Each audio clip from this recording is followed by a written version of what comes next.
Les objectifs de ce webinaire seront d'introduire aujourd'hui les participants à l'économie circulaire et aussi démontrer l'importance de la chimie dans l'implantation de l'économie circulaire au Québec. Le contenu qu'on va parcourir aujourd'hui, tout d'abord, on va parler d'économie linéaire et de la progression vers l'économie circulaire, les meilleures pratiques pour boucler la boucle, puis comment on fait pour implanter cette économie circulaire-là dans une compagnie.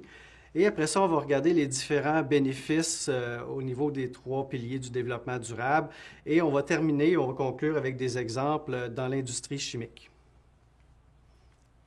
Donc, l'économie linéaire, c'est l'économie traditionnelle qui est en train de changer actuellement, c'est-à-dire que l'on extrait des matières du sol, qu'on produise, qu'on les consomme, puis après ça, on les rejette de différentes façons, soit sous forme solide ou gazeuse ou liquide dans l'écosphère.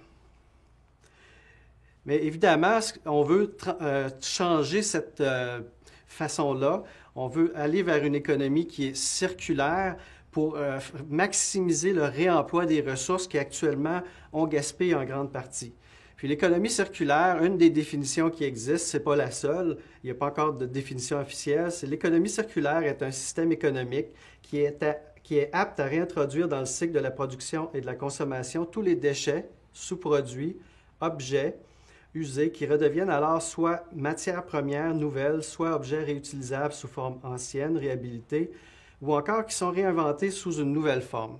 Ça, c'est la définition qui est donnée par Fan Xiang dans son livre « L'économie circulaire en Chine ». L'idéal de l'économie circulaire, c'est de réduire toutes les formes de rejets qu'on peut faire. Donc, réduire les rejets que l'on fait dans le sol, dans l'air, dans l'eau, pour tendre vers ce qu'on appelle le concept du zéro déchet. Et pour vraiment bien implanter l'économie circulaire, on parle de la base des meilleures pratiques, c'est la hiérarchie de ce qu'on appelle les 3 RV. Donc, avant d'enfouir, il faut voir est-ce qu'on peut réduire notre consommation, est-ce qu'on peut réparer les biens qui sont usés.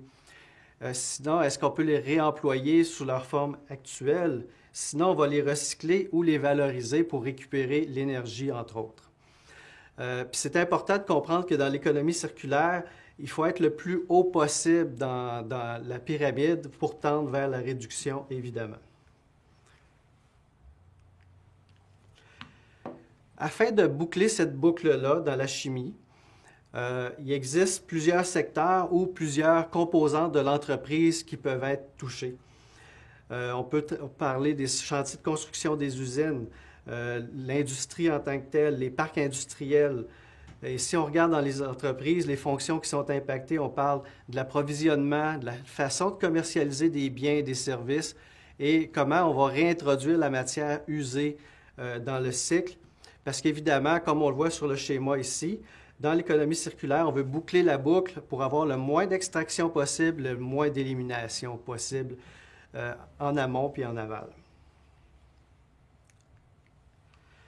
Sur les chantiers de construction, lorsqu'on fait autant de la construction d'usines chimiques, d'usines en général ou de commerce ou d'institutions, il faut regarder comment on va faire des pratiques d'éco-construction lorsqu'on va designer les bâtiments, quel type de matériaux qu'on va utiliser, qui vont être des matériaux qui sont verts ou sains pour l'être humain.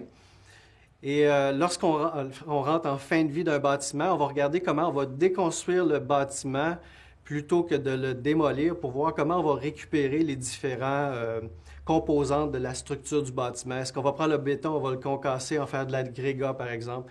Est-ce qu'on va être capable de récupérer des éléments de l'intérieur, le mettre dans un nouveau bâtiment? C'est toutes des questions qu'on peut se poser lors de la déconstruction.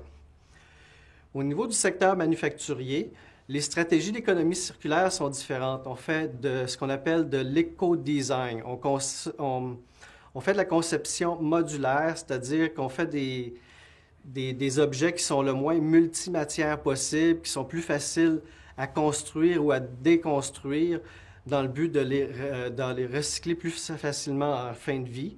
Il y a le remanufacturing aussi. Le remanufacturing, c'est qu'on prend des objets qui ont déjà été utilisés dans une autre vie et on leur donne une autre fonction dans un autre contexte plus tard pour un prochain usage. Comme on voit sur la diapositive ici, on voit un siège d'avion qui est devenu une chaise de conférence ou une bobine de fil qu'on trouve dans les usines qui est devenue une table d'appoint. Et après ça, on voit, il y a aussi le concept qui est très important au niveau manufacturier au Québec, c'est la chimie verte, c'est-à-dire comment on change et on transforme les procédés chimiques pour consommer moins de produits chimiques ou changer les produits chimiques plus toxiques pour des produits chimiques qui sont plus doux pour l'environnement. L'autre stratégie aussi qui existe, c'est une stratégie qui est inter-entreprise. Ce qu'on voit sur la photo, c'est l'écoparc industriel, une des représentations de l'écoparc industriel de Kahlenberg, où est-ce qu'on montre comment mailler des entreprises l'une envers l'autre pour faire ce qu'on appelle des symbioses industrielles, pour faire en sorte que les sous-produits deviennent les matières premières des autres usines. Et lorsqu'on fait des parcs industriels en symbiose, on parle aussi de concept de services partagés. Généralement, on va partager les services au niveau de l'eau, de la collecte des déchets et de l'énergie. Évidemment, cette approche-là se fait toujours sur une région géographique le plus rapprochée possible parce qu'évidemment, pour faire tous ces échanges-là, on veut diminuer le transport pour diminuer les gaz à effet de serre des activités industrielles. Donc, c'est une stratégie qui est plus à long terme, qui implique aussi que les entreprises aient une vision commune, un but commun, de se regrouper pour être plus efficaces au niveau de leur productivité, puis être plus efficaces aussi au niveau environnemental.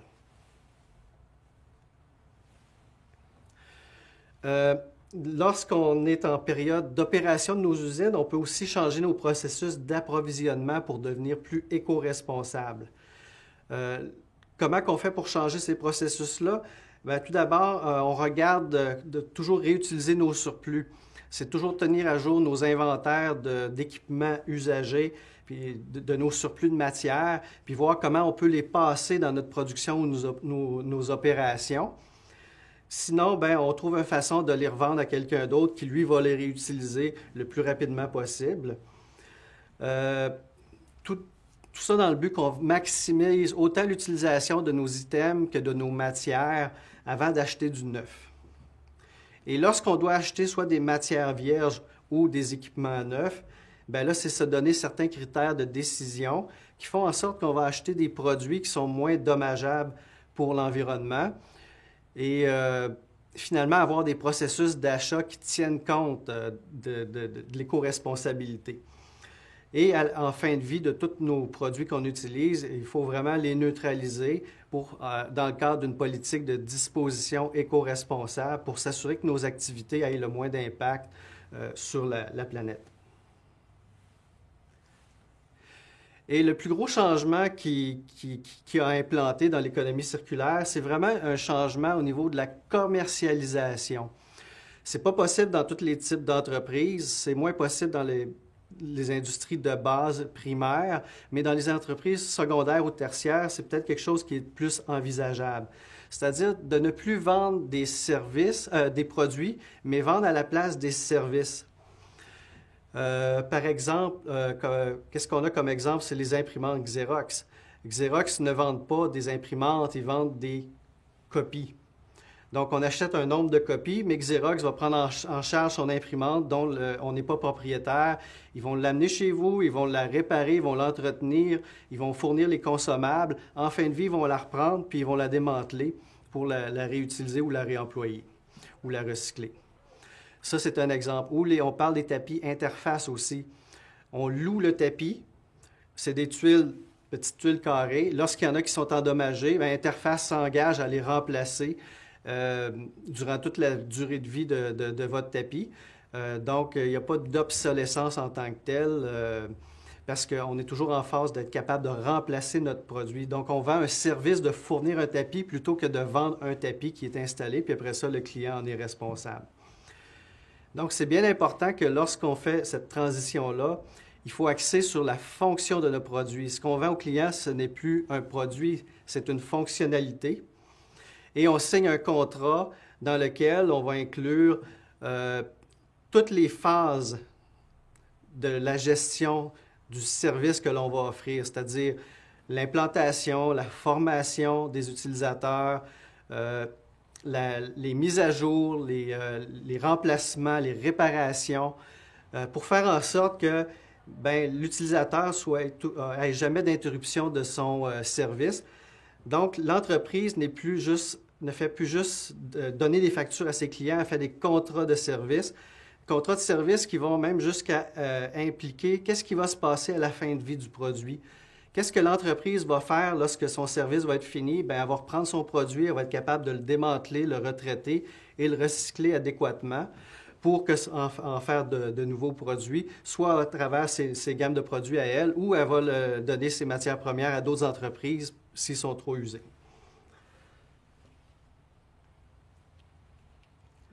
Comment ça s'implante, cette économie circulaire-là? C'est sûr que si on veut faire de l'économie circulaire dans l'entreprise, on a un impact très élevé sur le modèle d'affaires de l'entreprise. On parle de modèle circulaire, un modèle de fonctionnement qui est différent d'un modèle traditionnel. C'est pour ça que la transition vers l'économie circulaire doit se faire avec l'appui de la direction des entreprises. Okay? Sans appui de la direction, si les actionnaires ou le CA ou les vice-présidents, le président ne sont pas d'accord, c'est pratiquement impossible. Peut-être juste un peu de symbiose industrielle qu'on peut faire, ou peut-être juste un peu de recyclage, mais il n'y aura pas de transition vers un modèle d'affaires circulaire, donc il n'y aura pas vraiment d'économie circulaire. Mais avec l'appui de la direction, là, on est capable d'avancer parce que là, la vision d'entreprise est enlignée sur le modèle de l'économie circulaire. Précédemment, je vous ai présenté beaucoup d'outils. Tout ce que je vous ai donné, c'est tous des outils qu'on peut se servir pour faire de l'économie circulaire, soit du recyclage, soit des symbioses industrielles, soit de l'éco-design. Mais tout ça, c'est un coffre à outils. Donc, il faut définir lesquels outils sont appropriés dans notre contexte d'entreprise.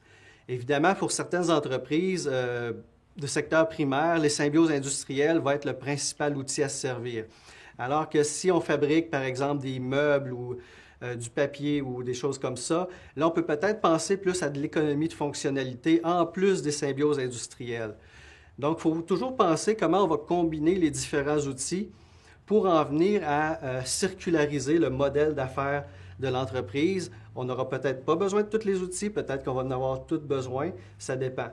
Puis même l'ordre d'implantation est vraiment défini par le contexte de l'entreprise. Donc, il n'y a pas d'ordre logique, c'est vraiment du cas par cas selon le modèle d'affaires de l'entreprise.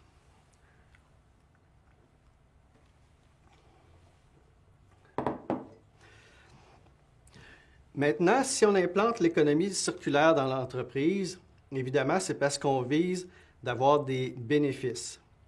Puis ces bénéfices-là sont mesurables sur les 3 piliers du développement durable. Il y a 3 piliers, mais le plus important, parce que l'économie circulaire est un modèle économique avant tout, c'est les avantages économiques. Puis pourquoi les avantages économiques sont privilégiés? C'est parce que dans un système capitaliste comme on vit, si on veut être sûr que les changements perdurent dans le temps, ont une certaine pérennité, si on a un modèle économique qui est viable, on est garanti que ça va fonctionner. Puis après ça, le reste, l'environnement puis les bénéfices sociaux vont suivre.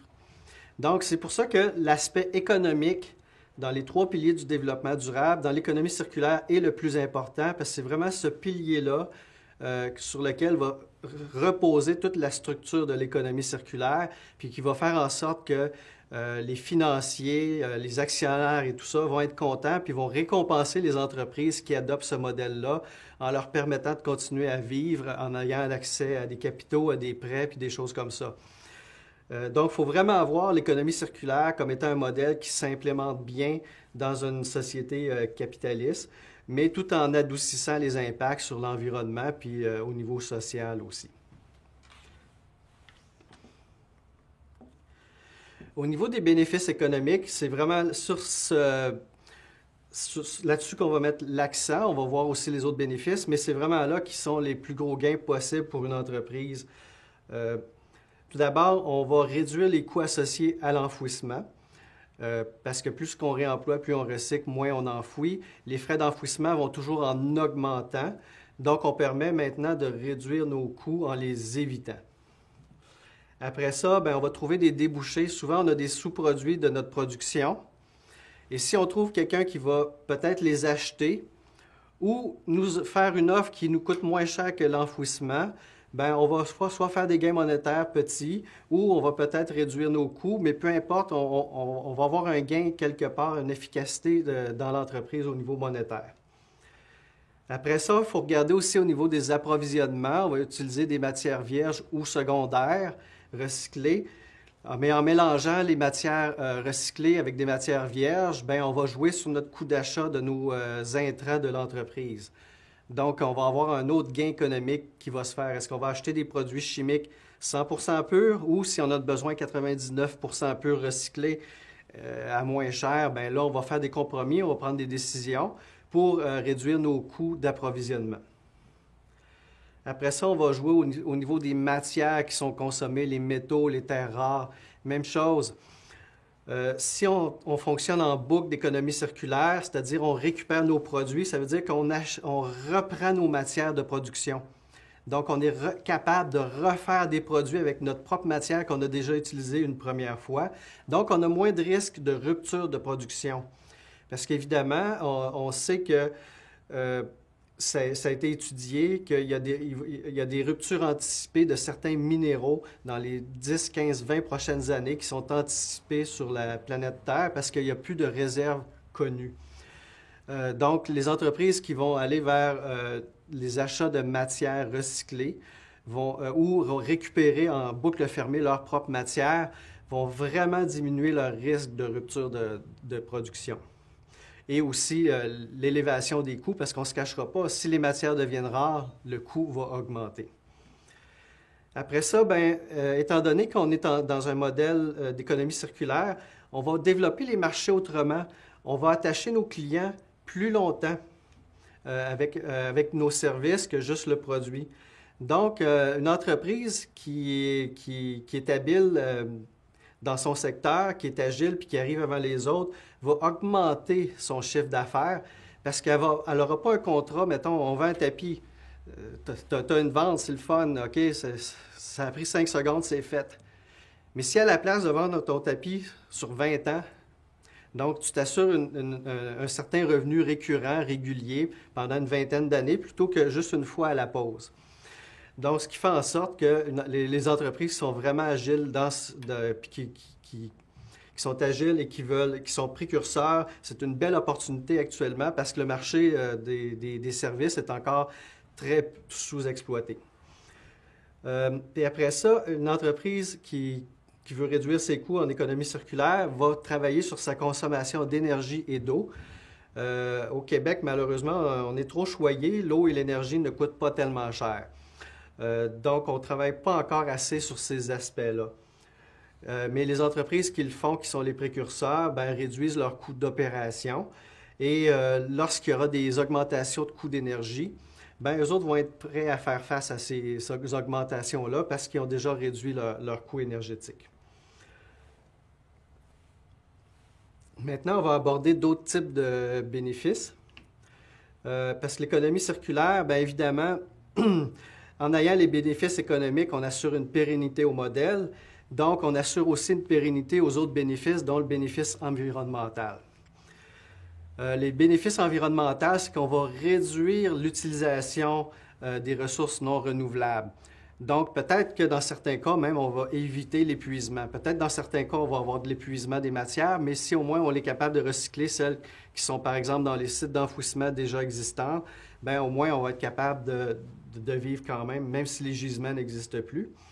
Puis après ça, on va mieux contrôler l'utilisation efficace des ressources renouvelables parce qu'évidemment, on pense au bois, par exemple, on ne peut pas cultiver du bois partout, ni des aliments partout. Donc, il va falloir réduire le gaspillage de nourriture, de matières premières qui sont cultivables pour en venir à être plus efficace. Et un autre des bénéfices de l'économie circulaire, surtout dans les parcs éco-industriels où est-ce que la proximité des entreprises est cruciale, on va diminuer les émissions de gaz à effet de serre au niveau du transport, au niveau de la production aussi. Puis un aspect aussi pour lequel les entreprises sont de plus en plus sensibles, parce qu'ils voient leur prime d'assurance augmenter. Les assureurs sont de plus en plus frileux avec les risques environnementaux. Ça se reflète dans les primes d'assurance. Donc, les entreprises maintenant veulent avoir une meilleure gestion des risques environnementaux au niveau de l'eau, du sol et de l'air. Donc, en adoptant l'économie circulaire, ces risques-là vont s'en trouver diminués. Et après ça, bien évidemment, face au gouvernement, les entreprises sont toujours redevables au niveau de s'assurer qu'ils répondent aux normes, aux lois. Donc, l'économie circulaire va être une façon de les aider là-dedans, à cette conformité. Et au niveau des bénéfices sociaux, ce n'est pas les moins importants, mais quand même, ils sont là. L'économie circulaire, étant donné qu'on va interconnecter des entreprises ensemble, il va y avoir des nouveaux partenariats, des nouvelles façons de fonctionner, c'est-à-dire, est-ce qu'une entreprise qui produit un produit va maintenant faire des partenariats avec des compagnies qui font la réparation de produits? Bien évidemment, parce que là, on vend un service, on ne vend plus le produit. Donc, il faut s'assurer d'avoir un écosystème de personnes alentour de l'entreprise. Soit, c'est ça, des gens qui vont faire le produit, des gens qui vont les réparer, des gens qui vont les recycler. Donc, il va y avoir beaucoup d'interconnexions entre les entreprises. Puis ça va favoriser, évidemment, parce que la réparation, ça se fait toujours localement dans une province ou un pays. Ça va créer, maintenir des emplois localement, plutôt que de les délocaliser en Asie, comme on l'a vu dans les 15 dernières années. Et après ça aussi, l'entreprise qui adopte le modèle d'économie circulaire va pouvoir récupérer les efforts qu'elle fait dans son marketing pour améliorer son image corporative, pour signifier au marché qu'elle est un bon citoyen. Maintenant, on va regarder deux exemples d'économie circulaire. Le premier exemple, c'est le parc éco-industriel de l'Hubei en Chine. Ce que je vous montre ici aujourd'hui, c'est un exemple extrêmement simplifié. Dans le sens que si on regarde le livre sur l'économie circulaire de Fan Xiang, on voit l'illustration de l'interconnexion de ce parc-là, mais on parle à peu près de 30 à 40 échanges interentreprises. Et moi, ce que j'ai eu comme objectif, je me suis dit, pour une courte présentation, un webinaire, je vais réduire ça à l'essentiel pour qu'on puisse voir c'est quoi la mécanique de partage de ressources interentreprises dans un parc industriel. Tout d'abord, on voit le flux de l'eau salée. C'est-à-dire, c'est un parc industriel qui est à côté de la mer. On puise de l'eau qui va servir à faire de l'aquaculture pour pouvoir alimenter les êtres humains, faire des produits alimentaires. Après ça, cette eau-là, d'un coup qu'elle est usée, okay, parce que les poissons, bien, ça fait des petits rejets, on envoie cette eau-là dans un flux de production de brome. Okay? Puis après ça, on va faire du raffinage de sel. Mais ce qui est intéressant, c'est qu'à chaque étape, le sel va être de plus en plus concentré, la teneur va être de plus en plus concentrée dans l'eau parce que l'eau va s'être évaporée. Donc, à la fin, on fait un raffinage final et on produit des tonnes et des tonnes de sel. Puis aussi, au niveau de l'eau de procédé, on s'en sert, l'eau qui vient de l'aquaculture, comme véhicule pour transporter la chaleur et l'énergie entre les entreprises au niveau d'une centrale thermique qui est partagée par tout le parc éco-industriel de l'Hubei. Donc, ça permet vraiment d'être efficace parce que c'est pas...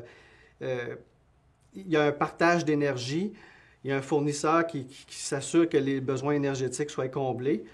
Dans le cas du parc éco-industriel de l'Hubei, ce qu'on voit, c'est que c'est une centrale au charbon. C'est pas très optimal, mais si on regarde d'autres exemples qui existent dans le monde, il y a certains parcs éco-industriels qui ont mis des centrales qui brûlent les déchets générés par le parc industriel.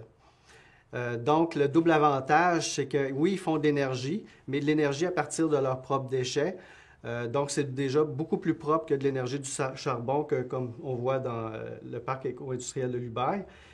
Et par contre, le parc éco-industriel de l'Ubaye fait de la cogénération, c'est-à-dire il fait autant de la vapeur que de l'électricité. Donc, c'est une utilisation quand même efficace du charbon, même si le charbon est polluant. L'autre aspect que l'on voit dans ce parc industriel-là, c'est le traitement des effluents qui est partagé. Le traitement des effluents partagés fait en sorte que c'est pas chaque usine n'a pas à avoir son traitement d'eau. Il y a un traitement d'eau qui sert à tout le parc éco-industriel. C'est centralisé. Après avoir fait ce traitement d'eau-là, évidemment, on peut après ça penser comment on va réemployer les eaux usées. Je ne l'ai pas mis parce qu'on manque de place sur la diapositive, mais dans les faits, l'eau usée peut servir, dans le cas de ce parc éco-industriel-là, elle va servir à faire des plantations d'arbres à croissance rapide qui vont alimenter une usine de pâte et papier. Donc, l'eau, on l'a puisée de la mer, on l'a concentrée en sel, on a sorti le sel, on a pris l'eau, on l'a traitée. Après ça, on l'a traité, mais on ne l'a pas racheté tout de suite. On va faire pousser des arbres qui alimentent une usine de pâte et papier. Évidemment, dans un parc éco-industriel, on voit aussi des échanges de produits entre les usines. Si on voit, j'ai sélectionné seulement 2 usines de tout l'écoparc, celle qui fait de la production de brome et la cimenterie. Pourquoi? Parce que la production de brome, ça génère du gypse. Le gypse est utilisé dans les produits cimentiers. C'est un additif qui est très intéressant. Mais en même temps aussi, la cimenterie produit du SO2 qui, lui, va être utilisé pour la production de brome. Donc, on voit qu'il y a un échange de SO2 et de gypse qui sont bilatérales entre les 2 usines. OK? Mais ça, c'est en plus de tous les autres produits qui sont faits, là. Fait que l'usine qui fait du brome qui est destiné à l'exportation parce qu'on ne s'en sert pas dans le parc éco-industriel. La cimenterie, elle exporte le ciment qui est utilisé ailleurs et elle a aussi un surplus de SO2. Et la cimenterie aussi, on voit qu'elle est reliée à la centrale thermique. Parce que dans une centrale thermique va générer des cendres volantes et ce qui est intéressant, c'est que les cendres volantes ont des propriétés cimentaires. Donc, on peut l'ajouter dans le produit qui est fait par la cimenterie. Et bien, comme ça, on vient d'éviter un déchet. On n'aura pas de cendres volantes à enfouir parce que ça va être utilisé pour faire du ciment. Donc, c'est vraiment une dynamique qui permet des échanges inter-entreprises dans le but de faire les produits tout en partageant les coûts d'opération de certains services partagés. Et en les partageant, ces services-là, bien, on se trouve à faire des économies d'échelle. Donc, ça va nous coûter moins cher pour obtenir notre eau, ça va nous coûter moins cher pour obtenir l'énergie. Il y a certaines matières premières qui vont être fournies par nos voisins. Donc, on va vraiment augmenter l'efficacité du parc industriel dans sa globalité. Selon certains chiffres que j'ai vu avancer dans le livre de Fan Jiang sur l'économie circulaire, c'est qu'un parc éco-industriel, généralement, va augmenter ses performances environnementales d'utilisation d'énergie puis économique de 20 à 30 % par rapport à un parc industriel standard qui n'est pas en boucle d'économie circulaire, mais qui est dans l'ancien modèle d'économie linéaire. Et ça, c'est très important. Des gains économiques de 20 à 30 % c'est assez pour que tu deviennes un leader dans ton marché parce que tu es plus compétitif que tes compétiteurs. Fait qu'il ne faut pas juste voir l'économie circulaire comme étant un vecteur environnemental, mais aussi un vecteur d'une entreprise qui veut occuper un marché, qui veut trouver une façon d'augmenter ses performances et d'être plus importante que ses compétiteurs. Puis ça, bien, ça va faire en sorte que bien, les entreprises en économie circulaire vont plus performer et vont lentement remplacer les entreprises en mode linéaire qui vont disparaître au fur et à mesure de l'implantation de l'économie circulaire. Le deuxième exemple que je voulais montrer, là, je voulais plus focusser sur la démarche. Qu'est-ce qu'on fait lorsqu'on a un produit, OK, puis qu'il faut trouver un repreneur? Mettons, on a un produit chimique. Un produit chimique qui serait par exemple du carbonate de sodium. L'exemple que je vais amener, j'ai un wagon de train qui a eu un problème, qui a déraillé, il s'est renversé. J'ai été obligé de prendre le produit chimique à l'intérieur, qui était de grade alimentaire, mais parce que je le transvide dans un autre wagon, il vient de perdre son grade alimentaire. Mais qu'est-ce que je fais maintenant avec ce produit chimique-là qui est rendu déclassé? Bien là, on pourrait faire une démarche d'économie circulaire. Mais là, ce que je dis là, ça s'applique autant à un rejet d'une entreprise aussi, là. Ça pourrait être un déraillement de wagon, ça peut être le rejet d'une entreprise. La démarche s'applique, c'est de dire on a un produit qui n'est plus vierge, qui n'est plus neuf, qui a perdu de ses caractéristiques, mais il faut que je lui trouve quand même un usage. Parce que je ne peux pas le laisser là, je ne peux pas l'enfouir, je ne veux pas. Mais parce qu'il y a peut-être encore une certaine valeur ou peut-être ça va me coûter moins cher si je trouve une autre voie que l'enfouissement. Donc, ce qui est important, OK, je reviens encore avec mon exemple de carbonate de sodium, c'est qu'il faut comprendre les contraintes du produit. Donc, c'est un produit qui a été déclassé pour certaines raisons. Qu'est-ce que ça rajoute comme contrainte dans le produit? Bien, dans le cas du carbonate de sodium, il aurait été transbordé d'un wagon à l'autre, mais avec un convoyeur à l'air libre. OK? Donc, on ne peut plus garantir qu'il n'y a pas de contaminant dedans. Donc, c'est pour ça qu'il a été déclassé de l'alimentation humaine. Donc, maintenant, on pourrait s'en servir peut-être pour des applications industrielles. On vient de comprendre une contrainte. On n'a pas eu le contrôle sur les contaminants qui auraient pu être introduits dans le produit. Donc, maintenant, on ne pense plus à des applications d'alimentation humaine, mais on pense à des applications industrielles. Donc, c'est bien important, à chaque fois qu'on a un produit qui est déclassé, soit un sous-produit d'entreprise ou un rejet ou un incident, c'est de comprendre c'est quoi les contraintes de ce produit-là pour faire en sorte, après ça, de bien le positionner sur le bon marché ou trouver le bon repreneur. D'un coup qu'on a compris les contraintes, on sait que le carbonate de sodium maintenant sert à usage industriel. Peut-être, quelles sont maintenant les applications industrielles? On continue la démarche. Donc, avec du carbonate de sodium, on peut traiter de l'eau. Ça peut être un additif dans les produits comme le savon. Ça peut être aussi un produit industriel qu'on trouve dans des applications de raffinage de non-métaux aussi. Mais c'est toutes des pistes, mais en même temps, est-ce que c'est tout le monde qui utilise ces produits-là? On ne le sait pas. Fait que là, on a trouvé des applications. On sait que c'est ce produit-là, le carbonate de sodium, ça sert à 3 applications dans le domaine industriel. Mais maintenant, est-ce qu'on a des usines proches qui sont utilisateurs de ces produits-là? Bon, évidemment, là, on a parlé de traitement d'eau. Donc, si on veut faire du traitement d'eau, évidemment, on ne peut pas faire du traitement d'eau primaire. Il faut faire du traitement d'eau secondaire parce que ce n'est pas un produit qui est à consommation humaine. Donc, on ne peut pas l'utiliser pour traiter de l'eau dans une ville, qui va être dans l'aqueduc. Par contre, l'eau qui est déclarée pour traiter les eaux usées, ça en fait un bon produit parce qu'il ne sera pas introduit dans la chaîne alimentaire. Donc, on peut trouver quelles sont les usines qui ont des plants de traitement d'eau qui utilisent du carbonate de sodium. Ou sinon, le carbonate de sodium sert aussi dans les produits nettoyants.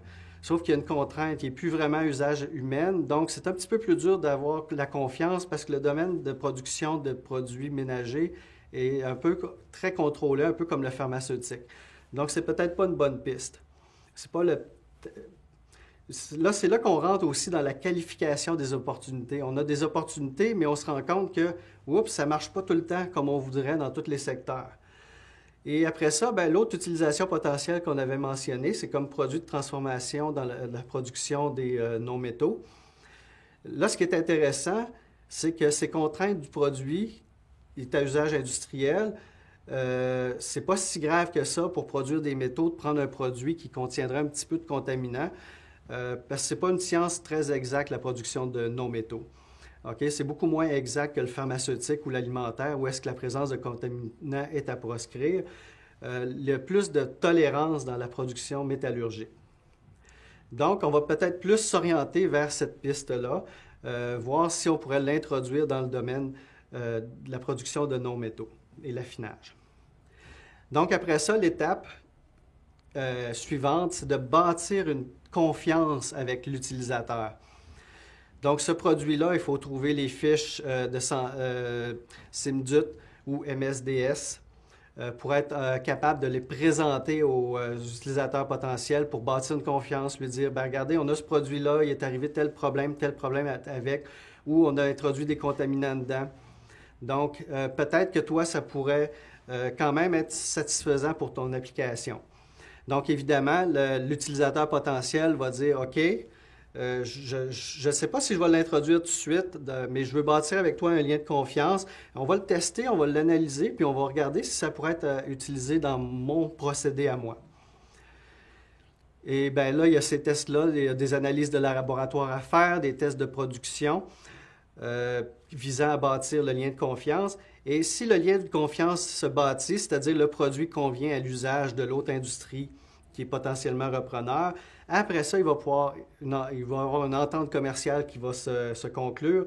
Et après ça, on va régler toute la question de transport et de logistique du produit pour faire en sorte qu'il se déplace de l'usine qui est générateur du produit déclassé vers l'usine qui est utilisatrice ou le site de l'incident vers le site de l'usine utilisatrice pour faire en sorte que finalement, le produit ne se ramasse pas à l'enfouissement ou aux matières dangereuses, mais se ramasse bien dans un autre procédé dans lequel il va avoir une valeur utile à un prix réduit pour celui-là qui va le consommer. Parce qu'évidemment, quand on parle d'économie circulaire, on parle toujours d'entente gagnante-gagnante. Donc, l'entreprise qui dispose a un coût de disposition qui est moindre ou un revenu. L'entreprise qui utilise, bien, elle a un coût d'acquisition de produits moins élevé. Ce qui fait en sorte que tout le monde en bénéficie. J'aimerais vous présenter quelques livres de référence qui existent au niveau de l'économie circulaire pour que vous puissiez continuer d'approfondir vos connaissances. Si vous voulez en parler à votre patron ou avec votre belle-mère, je vous recommande L'économie circulaire, l'urgence écologique, Monde en tranche, Chine en transit de Jean-Claude Lévy, qui est un ouvrage de vulgarisation grand public pour l'économie circulaire.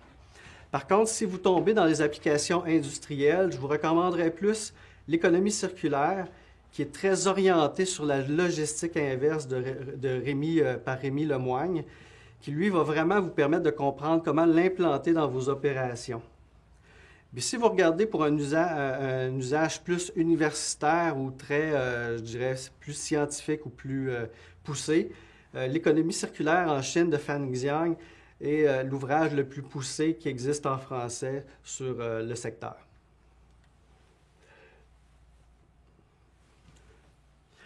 Donc, je vais vous inviter à poser par clavardage vos questions pour que Mme Caroline Piché puisse me les poser. On va répondre à vos questions pour les 10 prochaines minutes.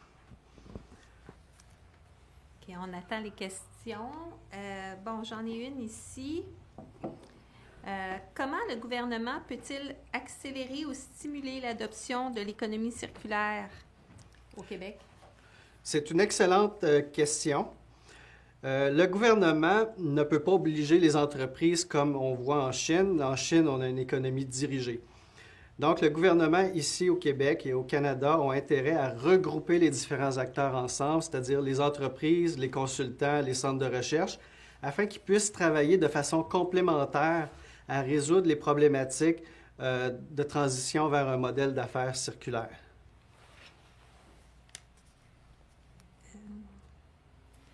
OK, j'en ai une autre ici. En quoi le statut de déchets est un frein à l'économie circulaire au Québec? Ça, c'est un enjeu qui est quand même assez intéressant. C'est que le ministère de l'Environnement a une interprétation du statut du déchet qui fait en sorte qu'une matière secondaire tombe très rapidement dans le statut de déchet, même si, telle qu'elle, elle aurait un potentiel de réemploi. Donc, il faut faire très attention. Il faut ralentir la transition vers le statut déchet ou faciliter la sortie d'une matière du statut déchet pour faire en sorte que c'est plus facile de la réemployer ou de la recycler sans les contraintes administratives que la loi impose actuellement au Québec. Puis ça, c'est vraiment un frein qui empêche l'émergence de certaines technologies chimiques pour le traitement des matières en fin de vie. Donc, c'est ça. En enlevant cette contrainte-là aussi, pour revenir à la question précédente, ce serait aussi une autre façon que le gouvernement pourrait accélérer l'adoption de l'économie circulaire.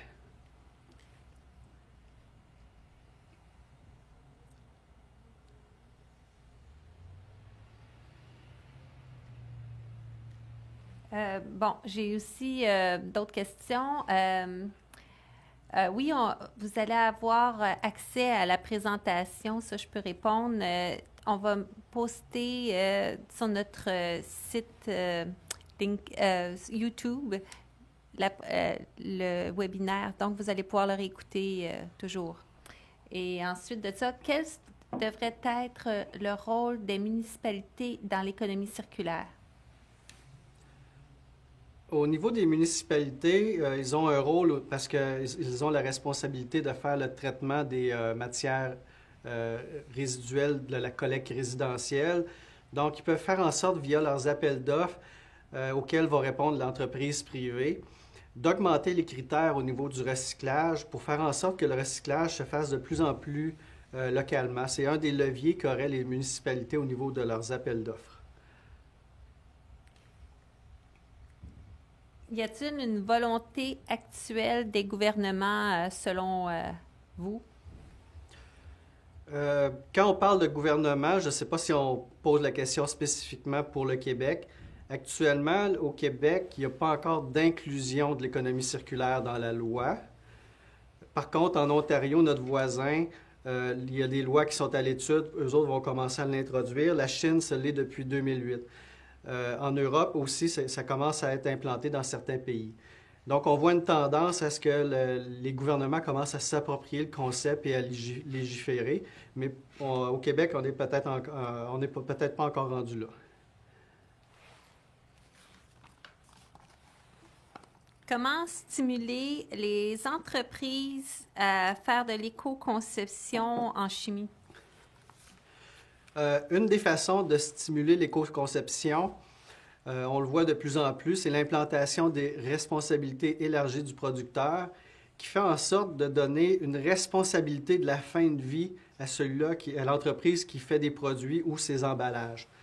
Donc, en faisant ça, étant donné que maintenant ils ont la responsabilité, ils doivent financer la fin de vie, la filière de fin de vie, bien, ça leur met une pression supplémentaire pour l'éco-conception pour que le recyclage coûte le moins cher possible. Donc, c'est une façon, en adoptant les responsabilités élargies des producteurs.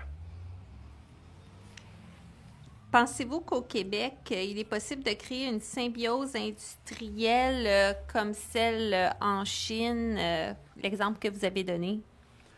Bien, il faut voir le Québec par rapport à sa grosseur, par rapport aux provinces en Chine. Une province de la Chine, c'est gros comme le Québec. Donc, probablement que le Québec aura avantage à doter d'une stratégie nationale de symbiose industrielle parce que les régions individuellement sont peut-être un peu trop petites pour avoir une masse critique. Mais oui, ce serait possible, mais en considérant l'ensemble du Québec, selon moi.